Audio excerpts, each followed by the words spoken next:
Subscribe करें हमारा official YouTube channel और बेल आइकन दबाकर पाएं सभी नोटिफिकेशन। नमस्कार, एमएच1 प्राइम देख रहे हैं आप। मैं हूं आपके साथ वरुण गोयल। हम चर्चा एक ऐसे विषय पर कर रहे हैं जिस पर हम महीनों से कई बार बात कर चुके हैं, बहस कर चुके हैं, डिबेट हो चुकी है, किसान पंचायत कर चुके हैं, लेकिन बात वही की वही है।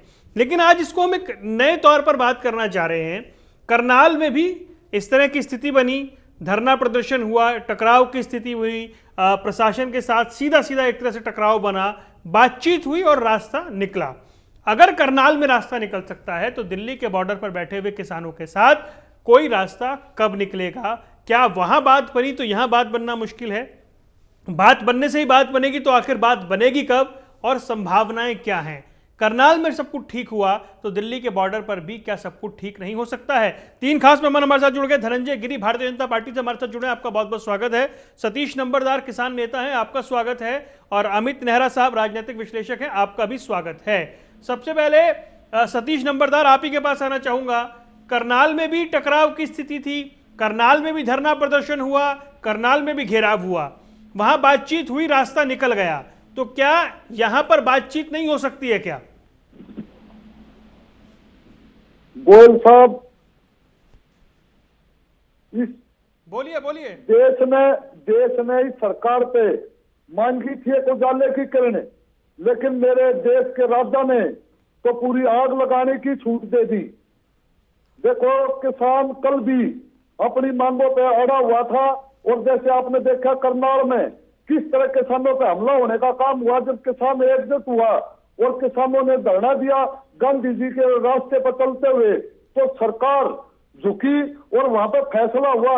लेकिन केंद्र में बैठी भाजपा की सरकार खुद यह नहीं चाहती और किसानों का कोई भला हो, क्योंकि प्रधानमंत्री जी ने 2022 में किसानों की आमदनी दोगुने करने का वादा किया हुआ है, और आज उस टाइम का सिर्फ साढ़े तीन महीने के करीब बचे हुए हैं। और खुद आज माननीय प्रधानमंत्री किस तरह किसानों का बरगलाने के लिए ये जो छोटी है जो एमएसपी बढ़ाने का काम करते हैं, जो ऊंट के मुंह में जीरे का नहीं, आज उज्ज्वला योजना देख लो किस तरह की माताएं बहनें अपने उस खाली सिलेंडरों को लेके रोने का काम कर रही है। आप कहाँ चले गए सर? मैं आप तो फिर ये वाली बात तुम रोज करते हैं ना जो आप कर रहे हैं। मैं तो सीधी बात पूछ रहा था भाई, जो करनाल में हुआ, मामला सुलझा, बातचीत हुई ना भाई, आप उसी प्रशासनिक अधिकारियों के खिलाफ जिनके खिलाफ नारेबाजी हो रही थी उनके साथ टेबल पर बैठे ना, रास्ता निकला ना। मैं तो रास्ते की बात कर रहा हूं। अमित नेहरा साहब, आप बताइए, करनाल में हो सकता है तो फिर दिल्ली के बॉर्डर पर क्यों नहीं हो सकता? हाँ, बिल्कुल हो सकता है, अगर सरकार चाहे तो क्यों नहीं हो सकता वरुण जी। इससे पहले भी रास्ता खुला था। आप देखें कि जो 12 वार्ताओं का दौर हुआ किसानों के और केंद्र सरकार के बीच, तो 23 जनवरी तक चला। उसके बाद अभी तक गतिरोध कायम है, और आपने देखा होगा, खबर भी चलाई होगी कि किसान संगठन जो है, जो संयुक्त किसान मोर्चा है एसकेएम, उन्होंने चिट्ठी लिखे केंद्र सरकार को कि हमसे बात करिए, लेकिन वहां से कोई सकारात्मक जवाब आया नहीं। तो ये तो देखिए एक तरह से डेडलॉक सरकार की तरफ से, किसानों ने तो कह दिया है कि आप आइए, और हालांकि सरकार ने पहले कहा था कि हम आपसे एक कॉल की दूरी पे हैं, तो कॉल क्यों नहीं करी है सरकार से? सरकार जवाब दे इसमें। नेहरा साहब, मैं इसमें एक चीज ऐड करना चाह रहा हूं। आपने जो बात कही मुझे बहुत अच्छे से याद है, जब आखिरी बातचीत थी उस दिन कृषि मंत्री ने कहा कि रिपील के अलावा कोई भी आप सुझाव, बदलाव, जो भी आप लाना चाहें, कुछ भी आपके पास नई बात हो, हम तैयार हैं। किसान वहीं कायम है रिपील पर। तो क्या ये डेडलॉक वहां बन गया, उसके बाद रास्ता नहीं खुला? जी बिल्कुल, जैसे सरकार अड़ी हुई है कि रिपील नहीं करेंगे, तो उसी तरह किसान भी अड़े हुए हैं कि हम इनको रद्द कराएंगे। भाई अगर आप दोनों पक्षों की देखेंगे तो भाई दोनों हट धर्मिता पर हैं, मैं ये नहीं कहता। और दूसरी बात ये है, आप अगर थोड़ा सा पीछे जाएं, भाई ये कानून बनने से पहले अध्यादेश लाए गए थे 5 जून 2020 को जी, और उसमें पूरे देश में अपना लॉकडाउन लगा हुआ था। तो हमारा संविधान ये कहता है, आर्टिकल 1, 2, 3 कि जो विधेयक होते हैं वो असाधारण परिस्थितियों में लाए जाते हैं कि जब कोई चारा ही ना हो, ठीक है ना। तो एकदम पिछले 7 साल से सरकार रही है बीजेपी की, तो असाधारण स्थितियां क्या बनी कि वो एकदम विधेयक के रूप में लाना पड़ा सरकार को? तो एक बहुत बड़ा वाजिब सवाल है किसान संगठनों का। और दूसरी बात ये है, जब किसान संगठन तैयार हैं सरकार तैयार है, तो रिपील करने में क्या दिक्कत है भाई? स्टेक होल्डर से बात करके एक नए अच्छे और बढ़िया कानून लेके आ सकती है सरकार, लेकिन सरकार की भी अधर्मिता है ना।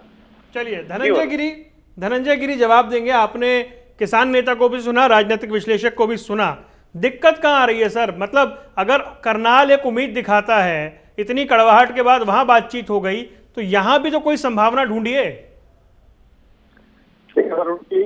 हम ये मानते हैं भारत का कल्चर एग्रीकल्चर है, ऋषि और कृषि इस देश की परंपरा है। भारत कृषि प्रधान देश है, बावजूद आजादी के बाद भारतीय ने खेती किसानी को प्रधानता रही। देश के अन्न संकट को देश के किसानों ने किस तरह खून पसीने लगा करके खत्म किया, यह हम जानते हैं। देश को भोजन देने वाला किसान भूख से मर गया, लेकिन पॉलिटिकल पार्टी इसको कभी नहीं रही। पहली बार उस किसानों की प्रॉब्लम को सरकार एड्रेस कर रही है। 30 सालों में कानून बनाए गए हैं, कुछ नए कानून आए हैं, कुछ नए सुझाव आए हैं, उनको इम्प्लीमेंट करके सरकार किसानों के जीवन में परिवर्तन लाना चाहती है।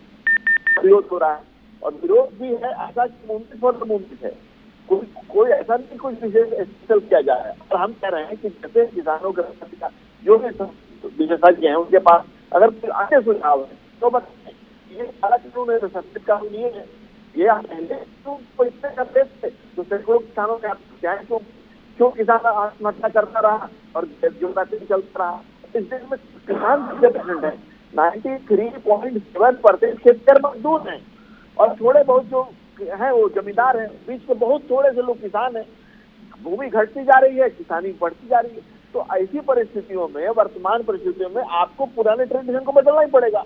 आपको नए कानून लाने पड़ेंगे, नए नियम बनाने पड़ेंगे, नए तरीके से खेती की किसानी को भी देखना पड़ेगा। मैं आपकी सारी बात मान गया धनंजय भाई, मैं आपकी सारी बात मान गया। जो आप समझा रहे हैं ना, इस पर बहुत विस्तार से हम देश के कृषि मंत्री से लेकर के सबके इंटरव्यू टीवी पर दिखा चुके हैं, लेकिन सवाल तो डेडलॉक का है ना। आप जो समझा रहे हैं वो बात वहां जा नहीं रही ना।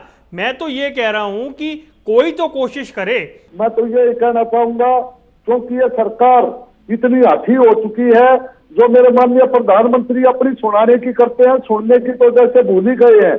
आपने खुद देखा होगा किस तरह किसानों ने खुद प्रधानमंत्री कार्यालय में पत्र डाल के किसान बातचीत करने के लिए तैयार हैं, लेकिन मेरे माननीय प्रधानमंत्री हर उस पर ये सरकार एक कॉल की दूरी पे है। हम किस तरह 15 दिन की वहां पर शांतिपूर्वक आपने ये भी तो कहा ना कि रिपील के अलावा किसी और पर बात नहीं करेंगे, फिर बात तो वहीं आ गई ना सर।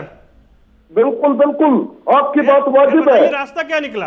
रास्ता ये है, केंद्र में बैठी भाजपा की सरकार अपनी पूरी कैबिनेट बदल सकती है, 5 स्टेटों के मुख्यमंत्री बदल सकती है, तो तीनों कानून बदलने में इनको दिक्कत क्या है? अरे वो कानून बदलने को कह रहे हैं ना, आप तो वापस लेने को कह रहे हैं। वो तो कह रहे हैं आपको जो बदलाव करना है कर दीजिए, जो सुझाव देना है दे दीजिए। भाई कोर्ट ने सस्पेंड कर रखा है, सरकार 1.5 साल टालने को तैयार है। आप भी तो कोई तो रास्ता निकालिए। नहीं, मेरे कैबिनेट गलत थी क्या जो माननीय प्रधानमंत्री ने हटाने का काम किया? 5 मुख्यमंत्री गलत थे क्या जो उन्होंने हटाया? अब आप किसानी को छोड़कर बाकी सारी बातें कर रहे हैं। ये बनी हुई है। अरे सतीश भाई, मैं तो सतीश भाई, अरे सुनिए, बात सुनिए।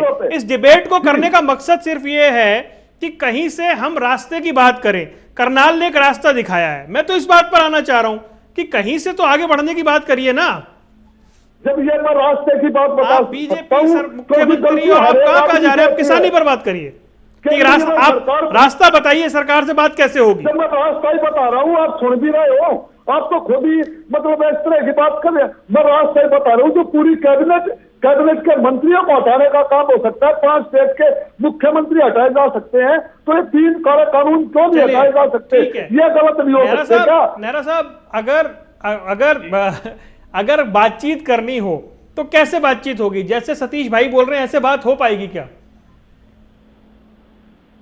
नहीं वरुण, इसमें क्या है कि सरकार को बड़ा दिल दिखाना होगा। ठीक है, ये नहीं है कि हमने जो कर दिया वो फाइनल है। तो ये गलतियां हर एक से होती है, गलतियां किसान से भी होती है, गलतियां सरकार से भी होती है, गलतियां आपसे भी होती है, गलतियां मेरे से भी होती है। ठीक है, बिल्कुल, क्योंकि गलतियां तो एक नियम है संसार का भाई, उसके बिना काम चल नहीं सकता कहीं ना कहीं, क्योंकि संपूर्ण जो भगवान है। तो देखिए, इसमें आप अगर थोड़ा सा तय में जाएंगे, अगर कृषि कानून जो लागू किए गए थे, तो उसमें जो पहली मीटिंग हुई थी, पहली वार्ता हुई थी एसकेएम की, तो वो वार्ता खाली चली गई थी, क्योंकि विरोध कर दिया था एसकेएम ने पहले दौर की वार्ता का। उसका ये वजह ये थी कि उसमें कोई मंत्री नहीं आया था सरकार की। हाँ, उसमें सेक्रेटरी आए थे। सेक्रेटरी आए थे, तो उन्होंने मना कर दिया था कि आप तो सिर्फ ब्यूरोक्रेट हो, आप इसमें आपके पास कोई पावर ही नहीं है।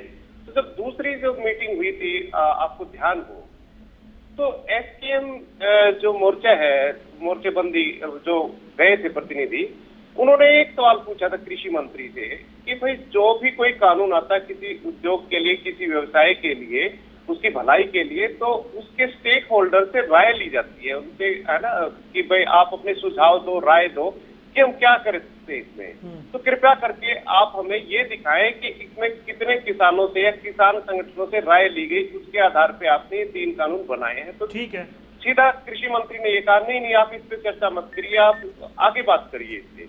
तो इसका मतलब ये है कि ये कानून जो बनाए हैं उस समय किसानों या किसान संगठनों से कोई राय नहीं ली गई। ठीक। तो अब किसान ये कह रहे हैं कि आइए इनको रद्द कीजिए और हम मिलके दोनों पक्ष, सरकार भी और किसान भी मिलके एक अच्छा कानून बनाए। तो इसमें दिक्कत कहाँ है? पहली बात, ये जवाब तो धनंजय गिरी देंगे सर जी। तो ये बड़ा, इसमें सरकार को बड़ा दिल दिखाना पड़ेगा।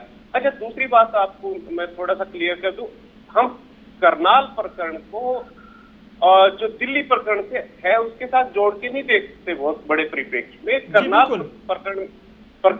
प्रकरण में क्या था? करनाल प्रकरण वायरल हुआ एसडीएम का, तो उससे पूरी हरियाणा सरकार की किरकिरी और इसी पूरे देश में और विदेश में कि कोई एक अधिकारी, जिम्मेदार अधिकारी इस तरह का बयान कैसे दे सकता है कि आप सिर फोड़ दो सीधा जी। पे एक प्रक्रिया होती है कानूनी दायरे में रह के, तो उसमें पहले दिन से ही बैक फुट पे थी। वो तो सरकार थोड़ी सी हठधर्मिता दिखा रही थी कि हम नहीं कार्रवाई करेंगे, हम मांगे नहीं मानेंगे, लेकिन जन सैलाब के आगे वो धराशायी हो गया।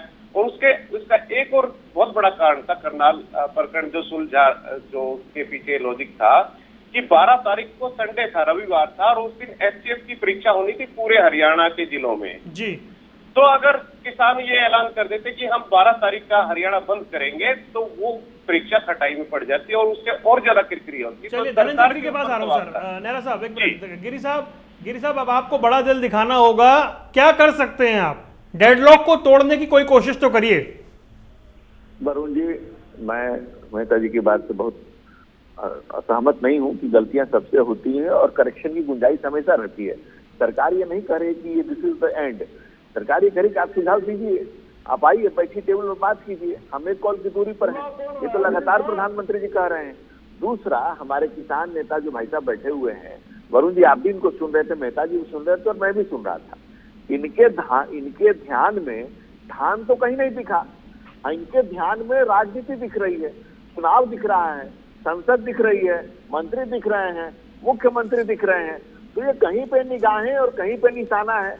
ये दिल्ली के नजदीक धरने पर बैठे हुए हैं कि उनके दिमाग में कुछ और चल रहा है। ये राजनीति की फसल बोई जा रही है। किसान तो बहाना है। आप घूम घूम कर बंगाल में चुनाव में क्या कह रहे हैं, मन से क्या करा रहे हैं, किस राजनीतिक पार्टियों के संपर्क में जा रहे हैं। किसान तो ऐसे काम नहीं करता। बॉर्डर पे जवान और खेत में किसान दोनों डटे हुए, तो ये देश बचा हुआ है। ये देश का आत्मसम्मान जो है और बॉर्डर की रक्षा ये जवान और किसान कर रहे हैं। लेकिन ये जो लोग हैं ये कौन है? तो जो अभी तक पंजाब में या बाकी, पंजाब में तो कानून भी नहीं लागू हुआ था, जहां आंदोलन की भूमि बना हुआ है ये। लेकिन आंदोलन की वजह ये है कि राजनीतिक पार्टियां, पॉलिटिकल पार्टियां बड़े पैमाने पर किसानों को गरीब बनाए रखने का खेल। चलिए ठीक है, आप किस बात को मैं आगे बढ़ा रहा हूँ धनंजय भाई, आपने जो बात की उसको मैं आगे बढ़ा रहा हूँ। सतीश नंबरदार, मेरे एक सवाल का जवाब दीजिएगा, क्योंकि मैंने आपके साथ बहुत डिबेट की है, स्टूडियो से लेकर के संसद के सामने तक आपसे डिबेट की है, चर्चाएं की है।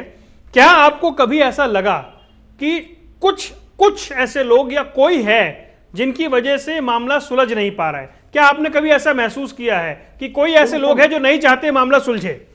बिल्कुल।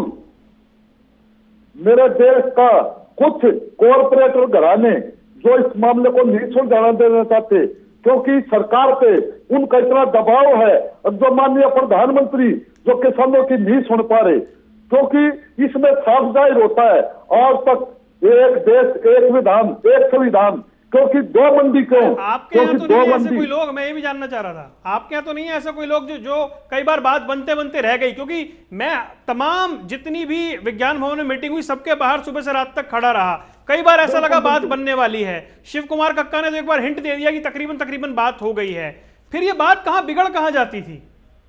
MS1 चैनल का मैं फिर से दिल से आभारी हूं, क्योंकि उन्होंने किसानों की आवाज नीचे से ऊपर तक दिखाने का काम किया। और रही बात, किसानों ने कभी भी हमेशा ये कोशिश की है और भाई देश की उन्नति की तरफ जाए, क्योंकि उसका एक बेटा सीमा पर है, एक बेटा खेत में है, और इस सरकार ने दोनों को लड़ाने का काम किया। आपने करनाल में देखा होगा। और आज मैं एक चैनल पर, आपके चैनल पर एक बात और कहना चाहूंगा, यही माओवादी, अफगानिस्तानी माओवादी, जो कुछ भी मवाली, इन्होंने मवालियों से करनाल में बात की और किसानों से समझौता किया।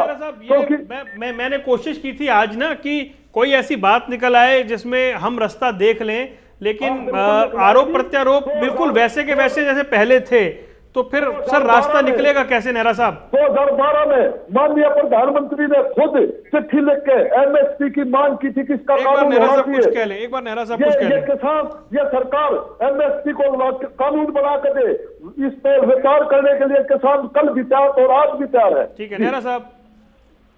ऐसा है वरुण, देखिए अभी बीजेपी प्रवक्ता ने एक बात कही कि इसमें राजनीति हो रही है, राजनीति दल इसमें घुसपैठ कर रहे हैं। तो इसके लिए किसान जिम्मेदार नहीं है, इसके लिए सरकार जिम्मेवार है कि उसने वैक्यूम दिया, उनको जगह दी, उनको जगह बनाने के लिए, क्योंकि वो खुद थोड़ी आए चल के, सरकार ने उनको जगह दी है। दूसरी बात ये है, अगर वो अपने गिरेबान में जाके सरकार, तो 2013 में जंतर मंतर पे बहुत बड़ा किसान सम्मेलन हुआ था और उसमें खुद राजनाथ सिंह जो उस समय अध्यक्ष थे, राष्ट्रीय अध्यक्ष बीजेपी के, तो समर्थन देने पहुंचे थे किसानों को। तो पहले तो बीजेपी अपना स्टैंड क्लियर करे कि पिछली बार जो विपक्ष में रहते उन्होंने राजनीति की किसानों के जरिए, उसके लिए वो क्षमा मांगे और ये क्लियर करे कि अगर आगे भविष्य में वो सत्ता से बाहर होंगे तो किसानों में जाकर राजनीति नहीं करेंगे। नेहरा साहब मैं सिर्फ 40 सेकंड में जवाब ले लूं उनसे। धनंजय गिरी जल्दी से जवाब दे दीजिए। देखिए ऐसा है कि हमारे लिए गांव गरीब किसान, जो भरी राष्ट्रीय नेतृत्व है अभी, उसके लिए गांव गरीब किसान की कोई किताबी बात नहीं है। देश के प्रधानमंत्री हैं, उनके गरीबी, किसानी और गांव और समाज क्रांति भोगा हुआ यथार्थ है, उस जीवन को उन्होंने जिया है। किसान का सम्मान जानते हैं, अन्नदाता को भगवान मानते हैं, और इसलिए हम किसान के आंदोलन को एड्रेस करना है और वो प्रतिबद्ध है, कटिबद्ध है इस बात के लिए कि किसान की आय को दुगनी करना है, और उसी आय को दुगनी करने के सतत प्रयत्नशील होकर आगे बढ़ा रहे हैं। और किसी एक व्यक्ति के सर्टिफिकेट हमें नहीं चाहिए जो उनके कहने से किसान के पक्ष में, विपक्ष में, ये पूरा देश केंद्रीय नेतृत्व के साथ है और उनके पक्ष में है और आगे भी रहेगा। चलिए उम्मीद करता हूं कि कभी तो एक ऐसी डिबेट हो जिस दिन हम बता सकें दर्शकों को कि रास्ता निकल गया है, गतिरोध टूट गया है और ये मामला खत्म हो गया है। इंतजार 9 महीने से, देखें कब ये फाइनल होता है। आप तीनों मेहमानों का जुड़ने के लिए बहुत बहुत शुक्रिया, नमस्कार। दीजिए इजाजत और MH1 प्राइम पर खबरों का सिलसिला लगातार जारी है।